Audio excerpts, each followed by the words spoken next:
terkait dengan materi yang sudah dibaca, mungkin ada hal-hal yang belum dipahami.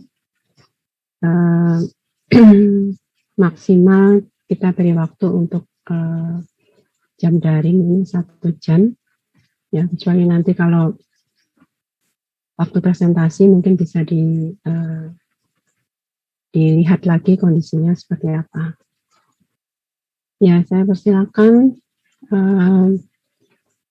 bila ada hal yang perlu ditanyakan terkait materi hari ini, khususnya tentang propagasi mikro pada tumbuhan sebagai salah satu hal yang perlu diketahui terkait prinsip-prinsip dan teknik dasar untuk propagasi mikro atau micro propagation.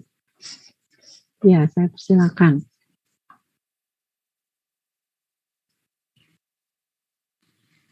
Permisi, Bu.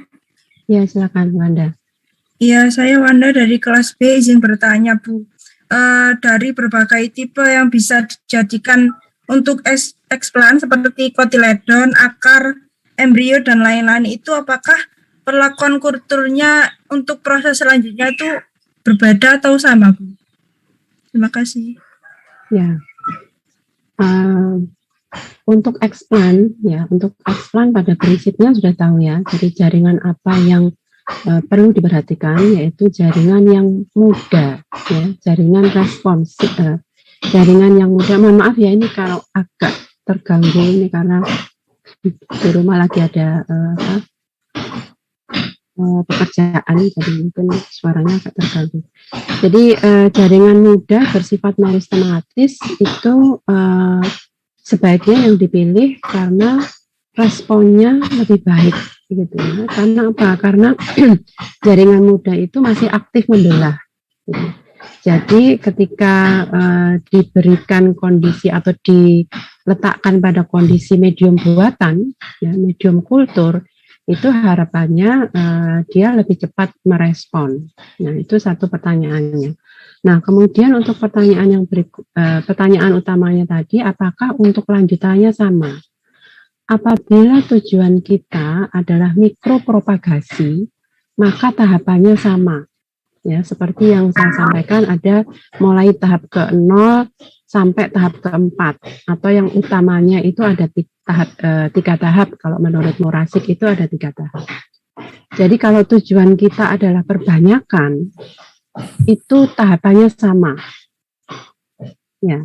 Jadi mulai dari mempersiapkan tanaman induk, kemudian bagaimana mempersiapkan eksplan, kemudian setelah eksplan disiapkan, itu inti pekerjaannya kalau pada mikropropagasi atau propagasi mikro adalah yang tahap mana? Inti pekerjaannya yang tahap mana? Dari beberapa tahap itu.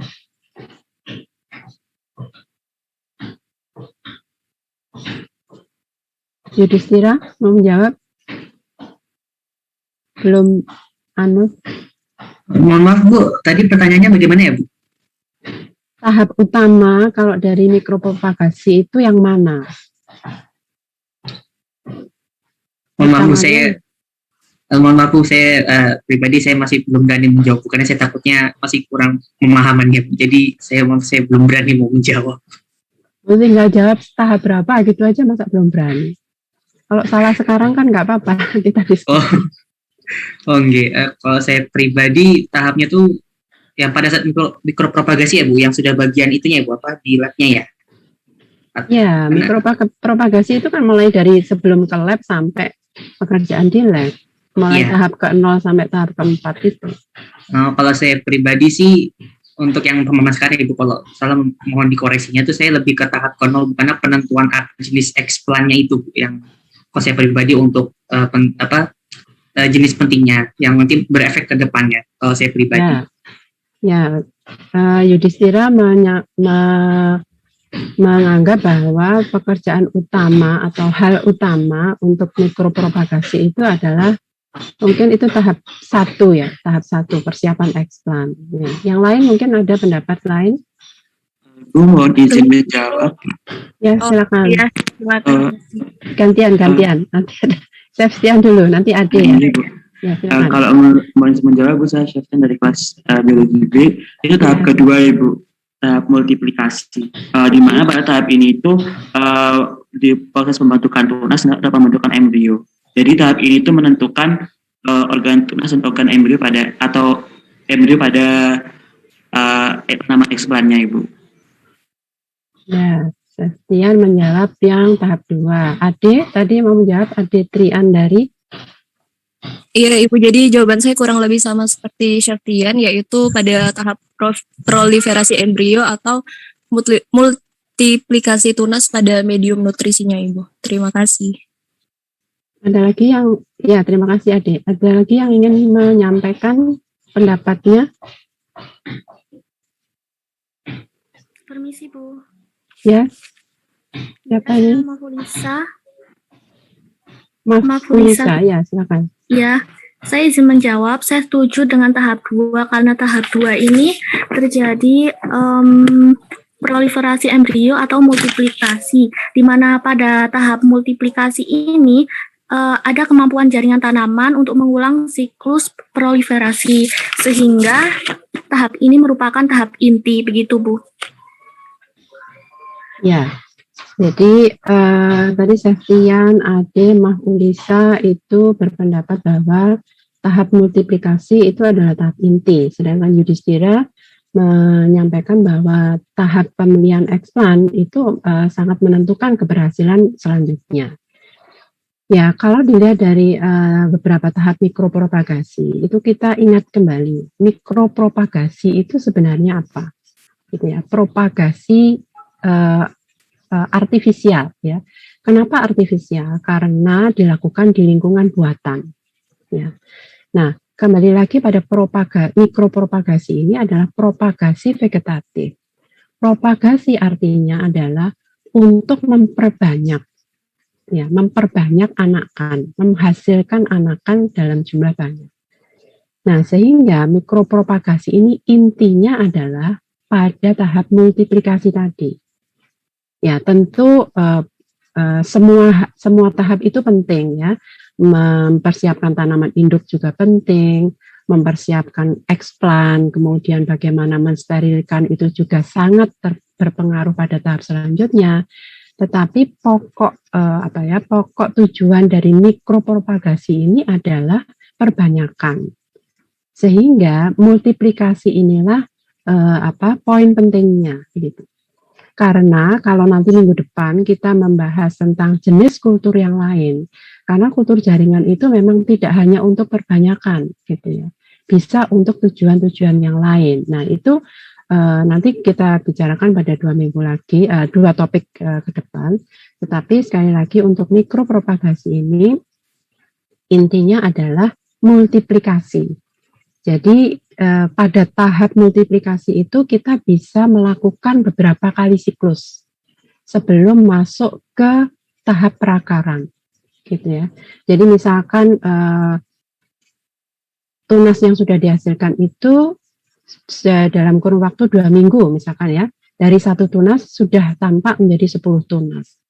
Nah, setelah 2 minggu itu 10 tunas itu dipecah, kemudian masing-masing tunas itu multiplikasi lagi untuk menjadi 10 tunas lagi. Nah, itu setiap minggu bisa kita lakukan seperti itu. Jadi seperti tadi, Mafulisa mengatakan masih mampu melakukan siklus-siklus berikutnya. Tetapi tentu subkultur ini juga ada batasan ya. Jadi mungkin sudah subkultur ke-5 atau ke-6 itu hasilnya tidak sebaik subkultur yang awal-awal gitu ya. Nah, ini juga perlu diperhatikan. Sehingga tujuan kita untuk mendapatkan anakan dalam jumlah banyak dalam waktu yang relatif lebih singkat itu bisa terpenuhi. Nah, kalau kita sudah memiliki tunas dalam jumlah banyak, kemudian baru kita lakukan pengakaran, itu diinduksi akar untuk tahap berikutnya. Gitu. Ya, tadi pertanyaan siapa tadi yang pertama, jadi kalau mikropropagasi itu tahapannya sama, gitu ya. Jadi mulai tahap ke-0 sampai aklimatisasi untuk bisa ditumbuhkan di luar lingkungan in vitro. Ya, itu jawaban saya. Silakan untuk pertanyaan. Bagaimana yang bertanya tadi sudah cukup jawaban saya? Baik, Bu. Penjelasannya. Ya, silakan untuk yang lain.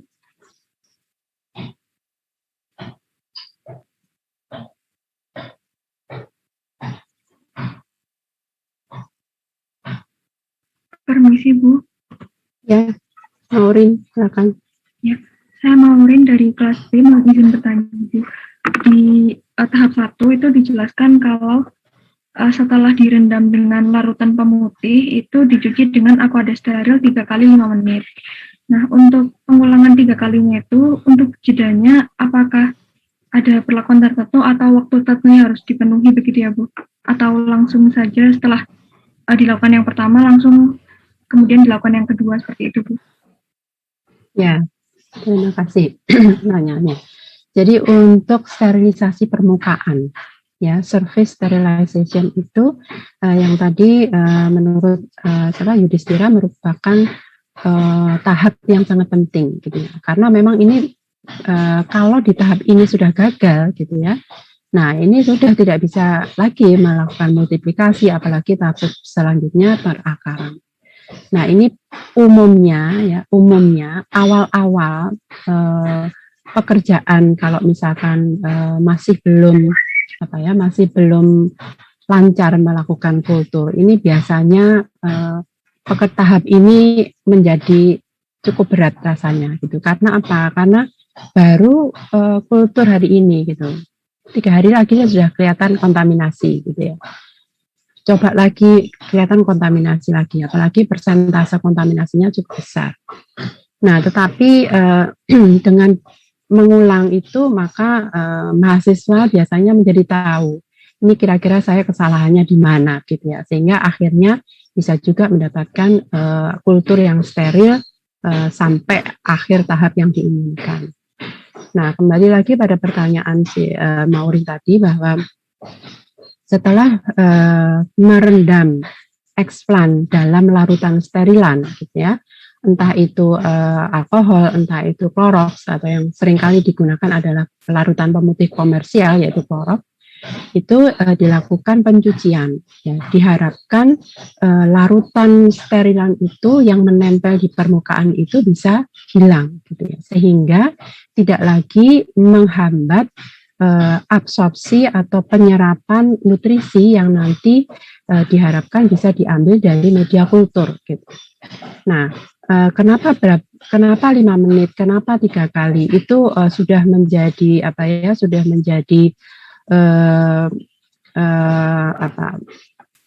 bukti bahwa perlakuan untuk pembilasan dalam aqua steril selama masing-masing 5 menit 3 kali itu sudah cukup untuk bisa membersihkan larutan sterilan dari permukaan eksplan gitu.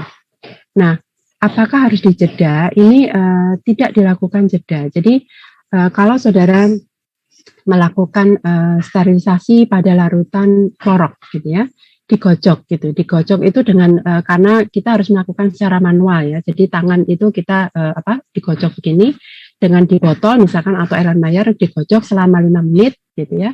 Nah, kalau sudah larutan sterilan itu kita tuangkan di tempat wadah untuk pembuangan, kemudian langsung diisikan untuk pencucian yang kedua gitu ya. Jadi tidak ada jedanya. Karena apa? Kalau ada jeda ini berarti waktunya bertambah gitu ya. Jadi waktu 5 menit itu tidak menjadi 5 menit tapi menjadi bertambah gitu. Jadi yang dimaksudkan adalah 5 menit dalam gocokan pertama gitu ya. Bilasan pertama kemudian dibuang, kemudian digantikan dengan aqua steril yang berikutnya, langsung dihitung 5 menit kedua. Demikian juga untuk 5 menit ketiga. Begitu. Ya. Ya, baik Bu, terima kasih banyak penjelasannya. Ya, terima kasih pertanyaannya. Berikutnya,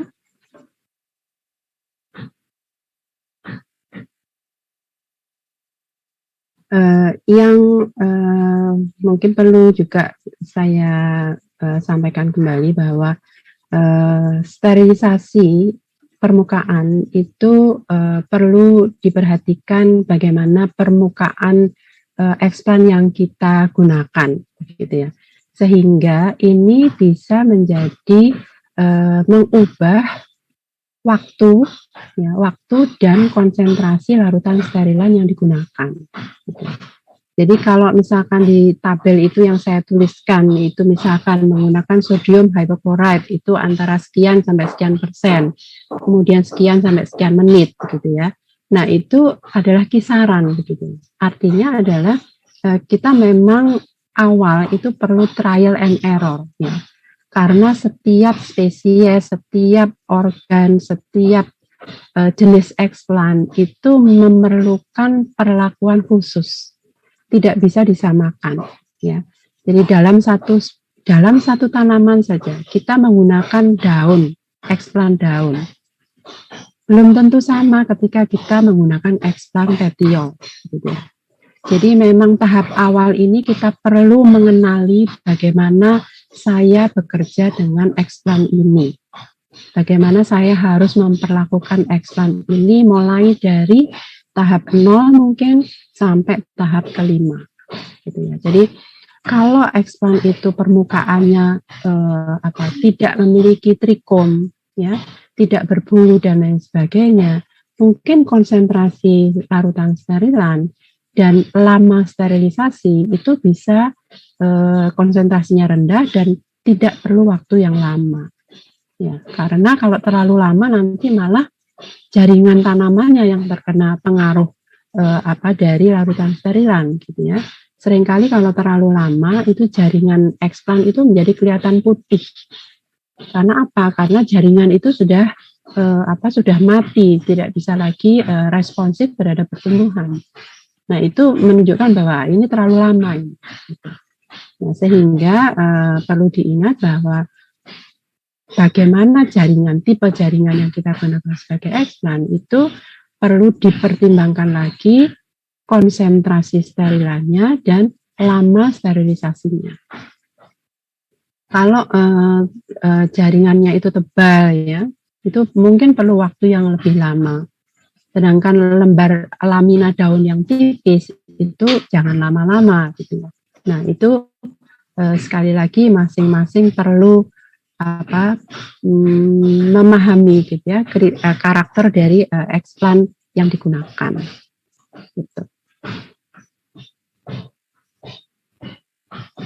Ya, saya persilakan pertanyaan lagi. Permisi Bu Retno. Ya, silakan.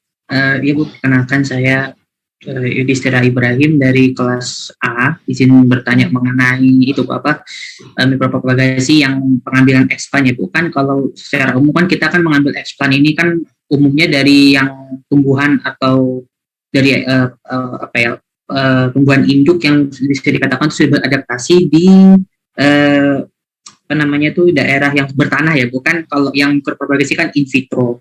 Nah kita jadi mengambil mengambil bagian yang mau kita kulturkan, baru nanti kita kaji secara in vitro untuk menumbuhkan beberapa tunas, sehingga nanti akan setelah sudah siap itu nanti akan terjadi aklimatasi ya kalau nggak salah Ibu, yang aklimatisasi.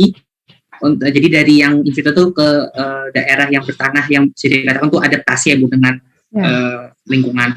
Nah ini Bu, kalau misalkan ya Bu, kita sudah dapat yang explan dari hasil kultur itu, hasil yang secara in vitro itu sudah selesai aklimatisasi. Nah itu misalkan kan sudah dewasa ya Bu, karena sudah tumbuh, sudah adaptasi dengan lingkungannya, itu terus kita ambil lagi jadi explan Bu. Jadi explannya ini explan yang baru, hasil dari kultur itu apakah kualitasnya itu akan mungkin, karena ini kan proses tahapnya kan beda ya Bu sama yang tumbuhan dari lingkungan asli ya Bu, yang lingkungan secara alami itu apakah nanti kualitas yang explan berikutnya itu akan lebih menurun, karena kan kalau kita secara teorinya kan ini kan cloning ya Bu, kan sama dengan induk yang pertama, tapi apakah itu kalau dilihat itu secara teori lain tuh apakah juga bisa menurunkan kualitas kalau dibayangkan Bu, kalau kita ngambil dari explan yang hasil kultur gitu, kalau dari pengalaman ini? Ya, Itu kultur itu uniknya di situ ya. Jadi tidak bisa berlaku umum. Apakah itu nanti akan turun kualitasnya atau tidak. Jadi seperti halnya yang dilakukan, pernah juga dilakukan, banyak dilakukan bahwa tanaman, misalkan tanaman F1 gitu ya, jadi tanaman generasi atau istilahnya G0, G1. Itu bagaimana kualitasnya apabila kita gunakan lagi sebagai explant ya. Itu saya katakan tidak bisa secara umum itu menurun gitu, atau tetap atau mungkin lebih baik gitu ya. Karena itu sangat tergantung pada masing-masing masing-masing spesies gitu ya. Jadi memang sangat bervariasi. Uniknya di situ kultur ini. Jadi sangat terbuka lebar kajian yang bisa dilakukan hanya dari satu tanaman yang sama misalkan. Kemudian dengan explant yang sama, itu masih banyak yang bisa kita lakukan. Jadi dari segi hanya mikropropagasi saja. Jadi ini kan mata kuliahnya kan teknik dasar ya. Tapi dasar ini pun sebenarnya sudah banyak yang bisa kita lakukan. Jadi pertanyaan tadi sangat bagus gitu untuk memberi gambaran kepada kita semua bahwa untuk memperbanyak itu kita satu bisa dari sumbernya kita bandingkan, misalkan ini akan merancang penelitian begitu ya, kita bandingkan dari sumber yang tumbuh liar satu, kemudian kita bandingkan dengan explant yang kita dapatkan dari in vitro. In vitro itu pun bisa kita bandingkan dari yang subkultur keberapa gitu. Nah kemudian yang ketiga tadi yang ditanyakan Yudhistira, dari plant lab ya, yang dihasilkan dari tanaman in vitro. Nah, itu bisa kita bandingkan bagaimana respon pertumbuhan dari perbedaan asal explant, misalkan seperti itu judulnya ya, sehingga kita tahu bahwa spesies ini kalau diambil dari wild-nya, lingkungan liarnya, itu dia akan responnya seperti ini. Sedangkan kalau yang dari in vitro responnya seperti ini. Yang dari hasil in vitro yang sudah dikeluarkan di lingkungan ex vitro hasilnya seperti ini begitu. Jadi seperti itu Yudhistira. Saya tidak bisa mengatakan hasilnya lebih baik gitu karena mungkin ada spesies lain yang mengatakan tidak signifikan berbeda begitu ya. Jadi ini yang saya katakan sangat membuka peluang cukup besar untuk dilakukan penelitian gitu. Walaupun ini mata kuliahnya teknik dasar, tetapi menurut saya ini sudah cukup banyak bisa memberikan ide untuk mengkaji dari kultur tumbuhan ini. Itu Yudhistira yang bisa saya jawab. Oke Bu, baik, terima kasih banyak Bu atas penjelasannya. Ya, sama-sama. Terima kasih untuk pertanyaannya. Ya, yang lain?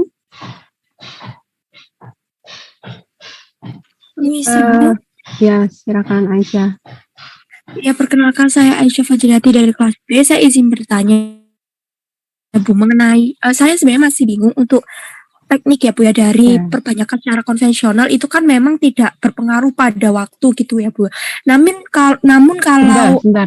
Yang dimaksudkan tidak berpengaruh pada waktu ini waktu yang mana? Bu, musim maksudnya. Tidak berpengaruh pada musim. Ya, coba dilanjutkan dulu pertanyaan. Iya. Nah, kalau proliferasi itu kan perbanyakan secara in vitro itu maaf kebalik Bu. Jadi yang secara konvensional itu berpengaruh ya Bu ya. Kalau yang proliferasi itu tidak bergantung pada musim. Nah, yang ingin saya tanyakan itu emang dalam teknik in vitro ini, perbanyakan secara in vitro ini memang secara khusus dalam tahapnya itu membutuhkan beberapa musim yang ada gitu ya Bu dalam perkembangan proliferasi ini, atau memang hanya proliferasi ini bersifat fleksibel saja di beberapa musim yang ada. Terima kasih Bu sebelumnya. Ya, terima kasih pertanyaannya. Saya ralat ya, proliferasi ya, bukan proliferasi, jadi proliferasi. Jadi yang dimaksudkan teknik kultur itu tidak tergantung musim, itu begini. Kalau kita akan melakukan perbanyakan, ya secara konvensional itu kita tahu ada perbanyakan vegetatif, ada perbanyakan generatif. Nah, kalau kita melakukan perbanyakan generatif, kita tentu menunggu sampai fase generatif itu muncul. Artinya kita harus menunggu tanaman ini berbunga, tanaman ini menghasilkan biji, baru bisa kita gunakan untuk perbanyakan. Nah, kemudian yang satunya adalah perbanyakan secara vegetatif. Nah, vegetatif pun ini terbatas, ya. Vegetatif itu bisa lewat cangkok, bisa lewat stek, ya, bisa lewat tempel. Yang itu hanya bisa dilakukan dengan memanfaatkan bagian-bagian tertentu tanaman, gitu, ya. Nah, itu yang menjadi salah satu keterbatasan kalau kita kita melakukan perbanyakan secara konvensional. Nah, kalau kita melakukan perbanyakan secara in vitro, ya, kita tidak perlu menunggu tanaman itu berbunga, tidak perlu menunggu ada mata tunas yang bisa kita gunakan sebagai bahan untuk perbanyakan. Karena apa? Karena kuncinya adalah sifat totipotensi. Ya. Jadi prinsipnya semua sel itu punya peluang, punya kemampuan untuk tumbuh menjadi satu individu baru. Ya, asalkan dia berada pada lingkungan yang sesuai. Lingkungan yang sesuai itu mana? Lingkungan medium kulturnya gitu ya. Ya mediumnya, ya lingkungan abiotiknya gitu. Nah, berarti kalau kita hanya ya saya katakan hanya mengandalkan pada sifat totipotensi, berarti kapanpun kita mau misalkan sekarang bulan September, saya mau mengkultur dari tanaman A. Saya ambil dari sepotong kecil daun. Ya. Nah, sepotong kecil daun itu sudah terdapat sekian juta sel yang bersifat totipoten. Nah, apabila kita sudah punya medium dengan komposisi ZPT, komposisi makro-mikronutrien yang sudah sesuai untuk pertumbuhannya, itu kapanpun kita bisa memperbanyak. Ya, jadi yang dimaksud tidak tergantung musim itu untuk semua tanaman itu punya potensi yang sama. Ya, asalkan itu tadi artificial mediumnya itu memang sudah sesuai untuk eksplan tersebut. Begitu ya. Jadi kapanpun kita mau menghasilkan tunas itu bisa. Beda dengan kalau konvensional gitu ya. Kita tidak bisa ingin menghasilkan tanaman baru itu dari kecambah yang masih kecil dan dalam jumlah yang banyak gitu ya. Perbedaan utamanya juga adalah jumlah yang banyak. Kalau tanaman secara konvensional satu biji satu tanaman, satu mata tunas satu tanaman gitu ya. Tetapi kalau secara in vitro ini mungkin hanya luasan potongan eksplan setengah kali setengah sentimeter persegi itu bisa menghasilkan 10 tunas. Kalau di subkultur 10 kali bisa berapa tunas? Gitu. Nah, itu yang juga tidak tergantung musim. Ya, itu yang dimaksudkan tidak tergantung musim dan perbedaan antara propagasi secara konvensional dengan propagasi secara in vitro. Ya, itu jawaban saya. Tadi siapa yang tanya ya? Apakah sudah terjawab, Aisyah? Ya, Ibu, sangat terjawab. Terima kasih banyak, Bu. Ya, sama-sama. Berikutnya. Permisi, Bu. Ya. Ya, saya Zuratin. Ya, silakan. Zuratin dari kelas A, Bu, izin bertanya. Ini, Bu, saya bertanya pada tahap 2 yang eksplan bisa mengalami multiplikasi tunas. Itu kan disebutkan ada 3 ya, Bu, kalau nggak salah. Ada direct morphogenesis, terus indirect morphogenesis dan embryogenesis. Nah, itu yang saya tanyakan, apakah setiap eksplan itu multiplikasinya berbeda-beda ya, Bu? Terima kasih. Ya, multiplikasinya apakah berbeda-beda? Jadi tadi yang disebutkan Zuratin itu untuk menghasilkan planlet, multiplikasi itu bisa melalui 3 tahap, gitu ya.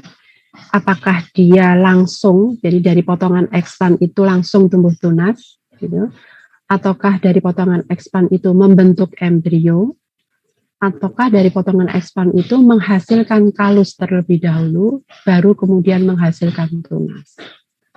Nah, semuanya mungkin, semuanya sangat mungkin. Faktor apa yang mempengaruhi? Bisa yang langsung, bisa yang tidak langsung, bisa embrio.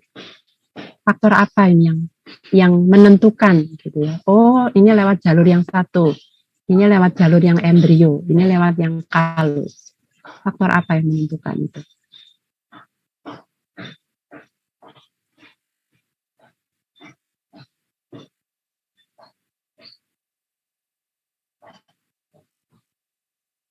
Ada yang berpendapat ini juga sekaligus menurut saya rangkaian dari jawaban pertanyaan Surotin tadi ya.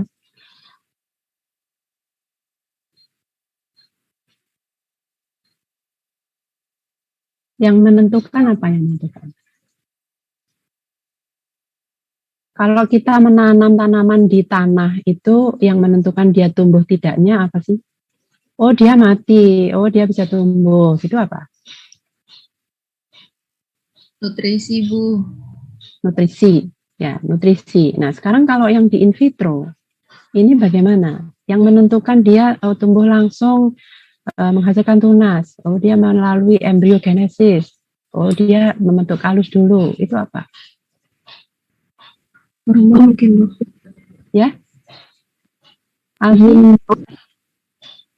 Ya, sebentar. Alfi tadi menjawab apa? Hormon. Hormon. Bisa? Zat pengatur tumbuh ibu. Ya, zat pengatur tumbuh. Tadi Puspa mengatakan nutrisi juga ya. Jadi betul, semua itu tergantung dari lingkungan. Jadi media itu komposisinya atau isinya adalah nutrisi, makro, mikro, vitamin gitu ya. Dan jangan lupa yang penting adalah zat pengatur tumbuh. Namanya saja sudah zat pengatur tumbuh. Jadi zat inilah yang akan mengatur mana planet ini akan dihasilkan, apakah langsung menghasilkan tunas, apakah lewat embryogenesis, atau apakah lewat kalus dulu. Jadi zat pengatur tumbuh ini adalah yang mengarahkan pertumbuhan. Nah, bagaimana bisa mengarahkan pertumbuhan? Ya, kita yang harus menentukan formulanya, komposisinya, gitu ya. Apakah menggunakan auksin digabung dengan sitokinin, auksin yang mana, sitokinin yang mana, konsentrasinya berapa.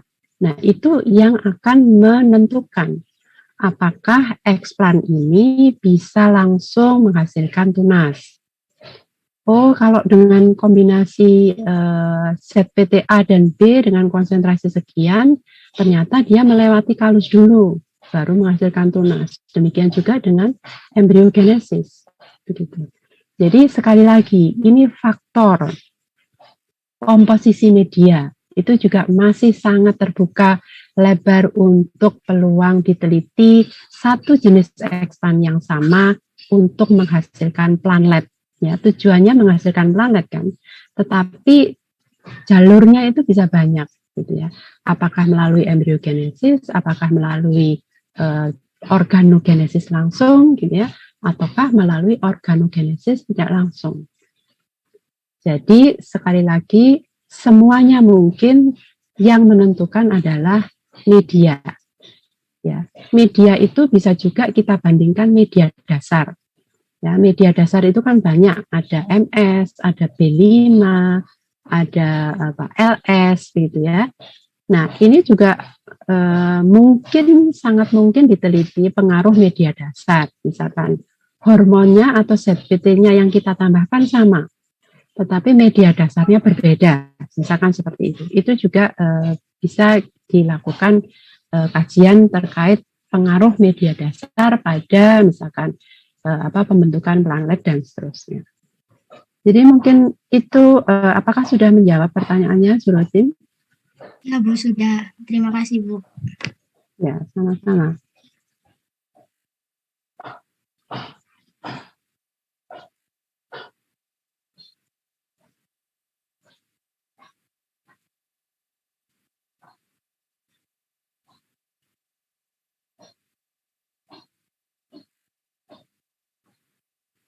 Silakan berikutnya.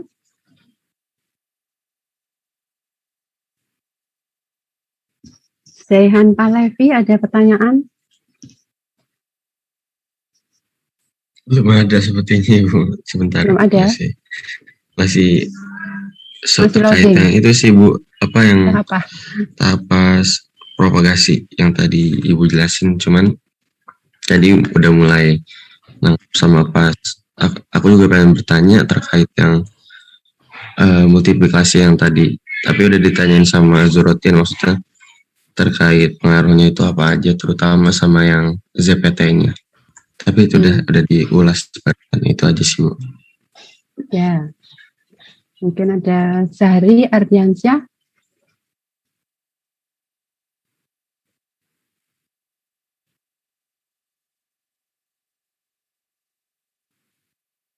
Zahri Ardiansyah ada?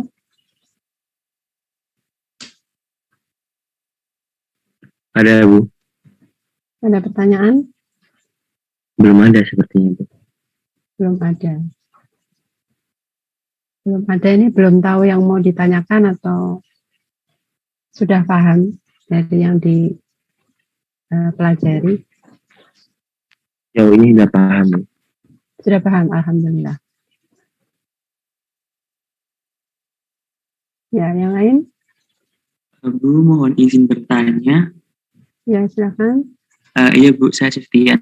Terkait itu Bu, bakteri dan jamur yang sebagai kontaminan itu ya Bu. Kira-kira yang paling umum ditemukan waktu tahapan tersebut itu jenis bakteri dan jamur yang apa ya Bu? Terima kasih. Ya, nah kalau ini bukan ranahnya di kultur jaringan tumbuhan ya.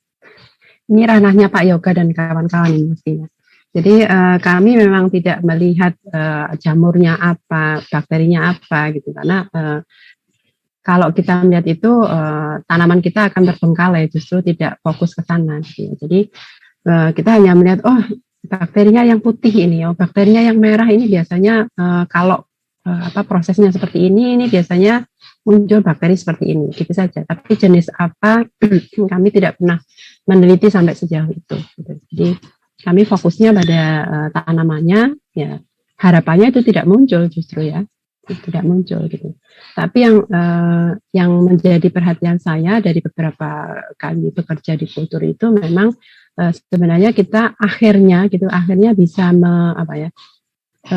bisa apa bahasa Indonesia niten itu ya, menandai gitu ya bahwa kalau kontaminan itu munculnya gitu ya, kalau nggak salah sudah saya jelaskan juga, munculnya misalkan kita punya botol kultur kemudian ada eksplan di situ, kemudian munculnya kontaminan itu ada di area yang jauh dari eksplan, maka ini asal kontaminasinya bukan dari eksplan itu gitu ya. Jadi bisa kita anggap sterilisasinya sudah baik, tahapannya sudah benar, tetapi mungkin pada saat pengerjaan di laminar airflow ya, atau pada saat penyimpanan media stok itu ada sesuatu sehingga terbawa dan baru muncul kontaminan itu ketika digunakan untuk kultur gitu ya. Tetapi kalau kontaminan itu baik jamur maupun bakteri itu munculnya ada di dekat eksplan, nah maka ini bisa diduga bahwa pekerjaan sterilisasinya ini ada yang tahap mana yang kurang baik, gitu ya. Jadi perlu diulang supaya sumber kontaminan yang ada di eksplan itu memang benar-benar bisa dihilangkan. Gitu. Jadi kalau dari pengalaman saya, dari melihat posisi kontaminan itu, kita bisa memperbaiki gitu. Mana tahap yang diperbaiki? Apakah tahap eksplannya, sterilisasi eksplannya, atau pada saat penyimpanan medium, atau kadang saat kita bekerja di laminar, gitu ya. Karena bekerja di laminar itu, kalau laminar itu sebelum bekerja kan kita semprot dengan alkohol. Kita sterilisasi dengan radiasi UV sekian menit begitu ya, itu memang sudah steril. Nah kalau saudara melihat di YouTube gitu ya, banyak video mengerjakan kultur itu sepertinya sepertinya pada lingkungan yang benar-benar bersih gitu, sehingga tidak seperti di kita pakai kabinet laminar kemudian sangat perlu berhati-hati gitu. Nah itu tampaknya tidak bisa kita terapkan di lingkungan kita gitu ya. Jadi begini contohnya, misalkan kita mengambil explant yang sudah disterilkan akan kita letakkan di petri mau dipotong-potong gitu. Nah, petrinya sudah steril, pensetnya sudah steril, semua sudah steril. Nah, ketika kita mengambil, karena mungkin penjepitnya tidak terlalu kuat, maka explant itu jatuh. Jatuhnya di meja laminar. Nah, pemikiran kita ini sudah saya semprot, sudah saya lap, ini pasti steril. Kita tetap menggunakan explant itu untuk dikultur. Ya, ditunggu saja 1, 2, 3 hari kira-kira aman atau tidak gitu. Nah, itu yang seringkali yang saya katakan mungkin pada saat pengerjaan kultur itu kita tidak tahu. Ya, kita pakai pinset. Kita masukkan di alkohol, kemudian dibakar dulu. Nah, ketika memasukkan di botol, tangan kita misalkan secara tidak sengaja menyentuh ujung botol. Ya, kemudian lupa ujung botolnya tidak dibakar lagi, langsung ditutup saja. Nah, hal-hal yang seperti itu yang kita tidak tahu yang mana sebenarnya yang bisa sebagai sumber kontaminasi gitu ya. Mungkin ini sama bekerja di mikro atau nanti bahasanya sama ya karena ini teknik dasar kultur. Jadi seperti itu. Jadi kalau untuk sterilisasi gitu ya, memang kita harus benar-benar mencermati begitu ya. Saya seringkali melihat gitu kalau di video orang bekerja kultur di luar itu sepertinya enak sekali gitu. Kertas bisa masuk di laminar, kemudian memotong-motong begitu saja, kemudian dikultur gitu ya. Kok bisa sesteril itu gitu ya, tidak mengalami kontaminasi gitu. Tapi di kita jangan coba-coba seperti itu gitu. Sudah disemprot dan lain sebagainya saja, persentase kontaminasinya masih bisa besar gitu kalau itu awal-awal kita bekerja gitu. Ya, mungkin itu cerita lanjutannya dari pertanyaan pertanyaan dari Septian ya. Ya, demikian Septian mungkin jawaban saya untuk kontaminan tadi. Jadi bukan fokus kita untuk kontaminan ya jenisnya apa. Oh, enggak Bu, mau izin mengkonfirmasi Bu. Berarti apabila dari kontaminan kita mengulang kembali proses yang tadi ya Bu. Misal kalau yang di medium itu berarti kita mengulang pada bagian pengerjaan itu ya Bu. Jadi saya kurang menangkap Bu itu. Berarti pengulangan ya Bu ketika dari kontaminan. Ya, pada prinsipnya kalau kontaminasi ya harus mengulang, mulai tahap 1 kan, berarti mulai kalau kita menggunakan explant itu bukan dari sumber in vitro yang sudah steril, berarti kita harus mengulang mulai sterilisasi explant, mau tidak mau, mengulang lagi gitu ya. Entah itu kontaminannya di jauh dari explant ataupun kontaminannya di dekat explant, itu harus mengulang dari tahap 1 tadi gitu, mulai lagi dari sterilisasi explant. Gitu. Oh gitu, terima kasih banyak jawabannya. Ya.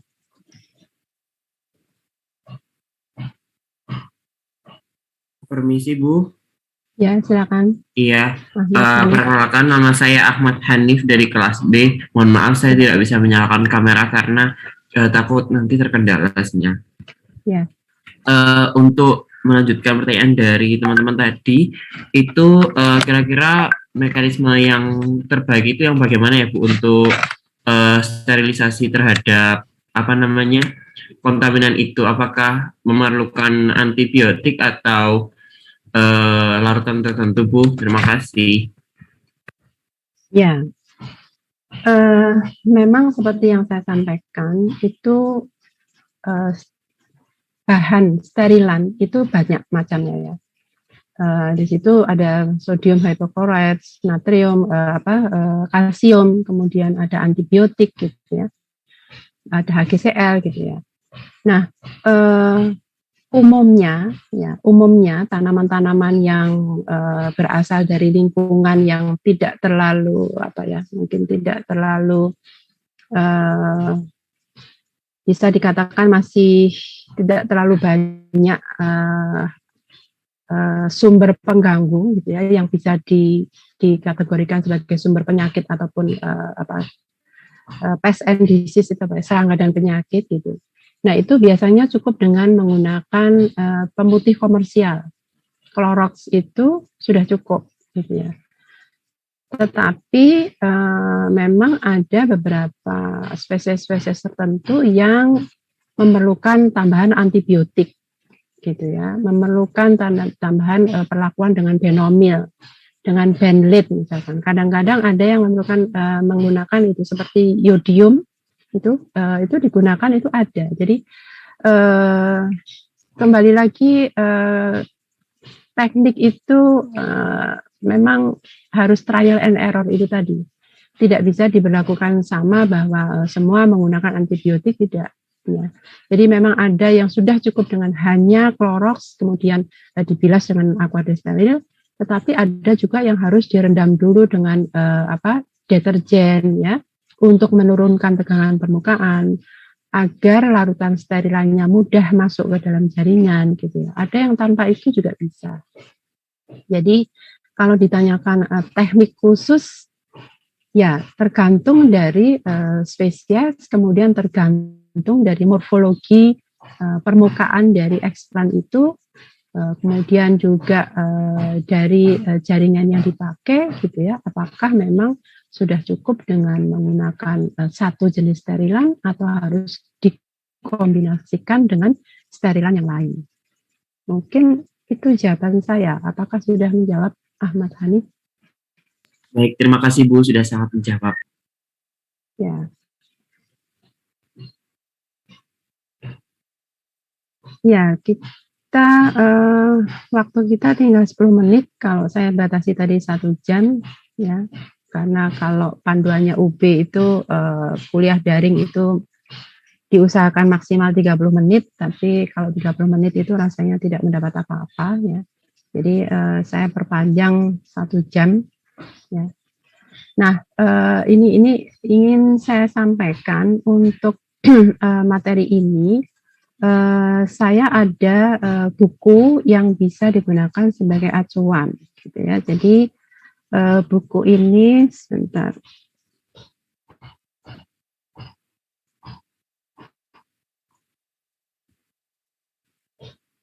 Ya, bisa dilihat di sini. Ini adalah buku saya yang saya tulis pada tahun 2017 dan ini dijual di UB Press.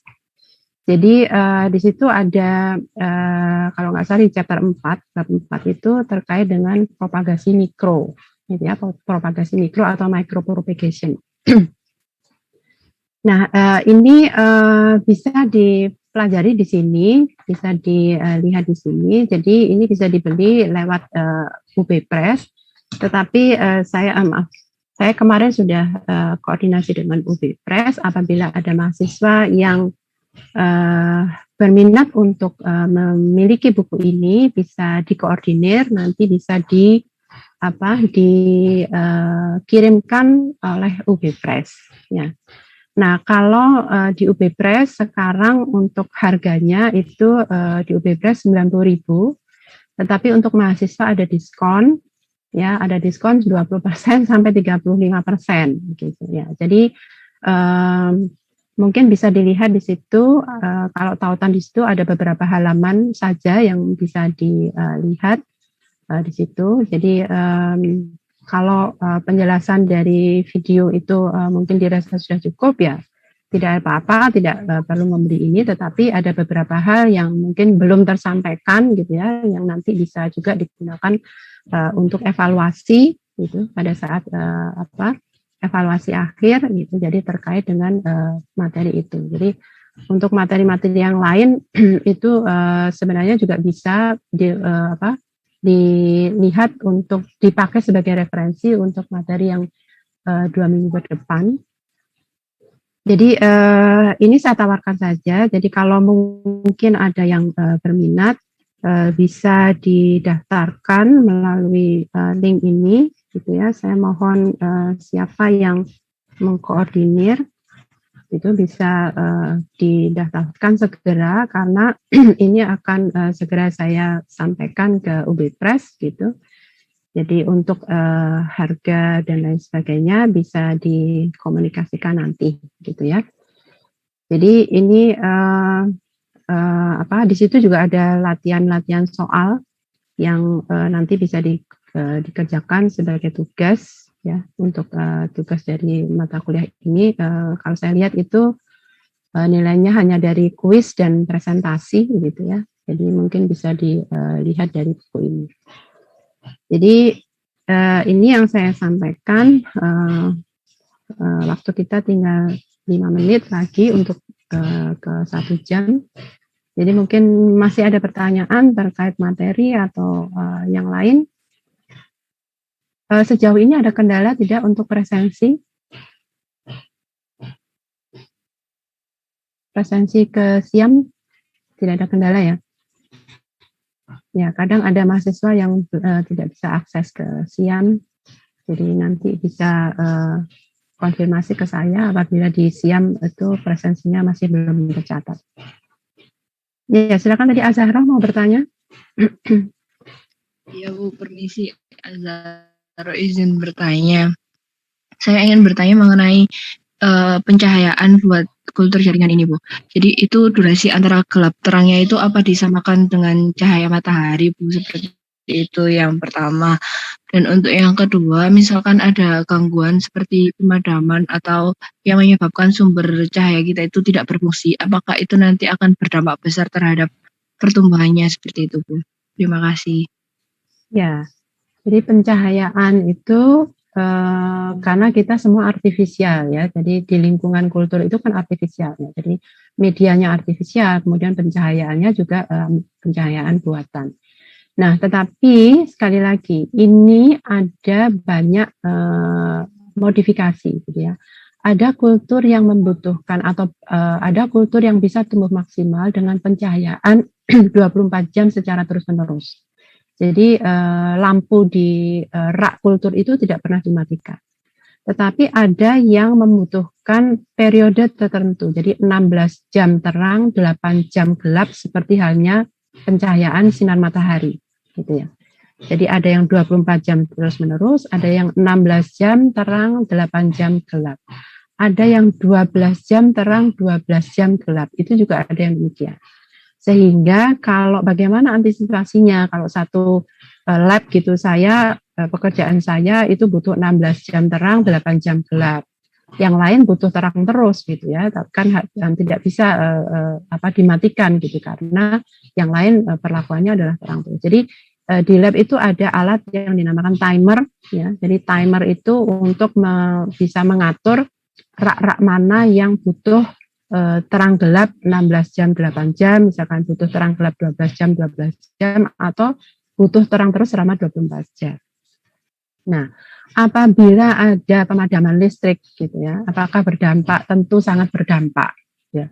Pemadaman listrik itu tidak hanya pemadaman pada cahaya saja, tetapi kita ingat suhu di ruangan kultur itu harus dikontrol pada suhu kisaran antara 23 sampai 26. Nah, dengan kondisi ruang tertutup bisa dibayangkan apabila pemadaman listrik itu sekian jam, bahkan mungkin sampai besoknya. Nah, ini tentu sangat berpengaruh karena ada jam-jam tertentu yang menjadi suhu di lingkungan atau di ruang kultur itu menjadi tinggi di atas suhu rata-rata, gitu ya. Nah, ini yang ya itu masalah teknis yang harus dihadapi gitu ya.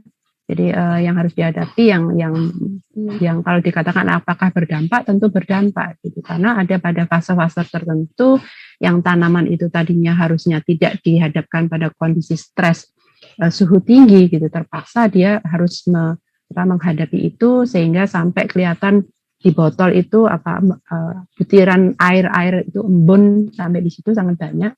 Nah, itu juga pasti akan berdampak.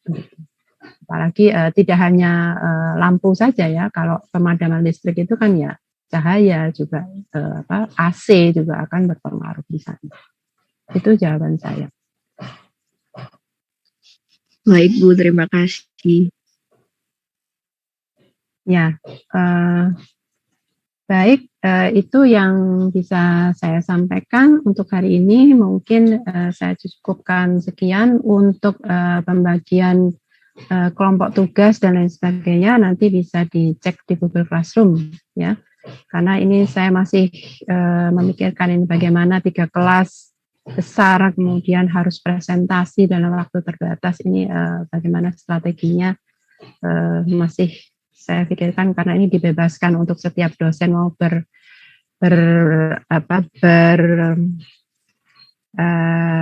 melakukan yang seperti apa, dibebaskan oleh koordinator. Jadi nanti saya akan infokan lebih lanjut gitu ya. Baik, saya cukupkan sekian untuk pertemuan kita hari ini. Terima kasih, semoga semuanya tetap diberi kesehatan, bisa mengikuti kuliah dengan baik. Terima kasih. Wassalamualaikum warahmatullahi wabarakatuh.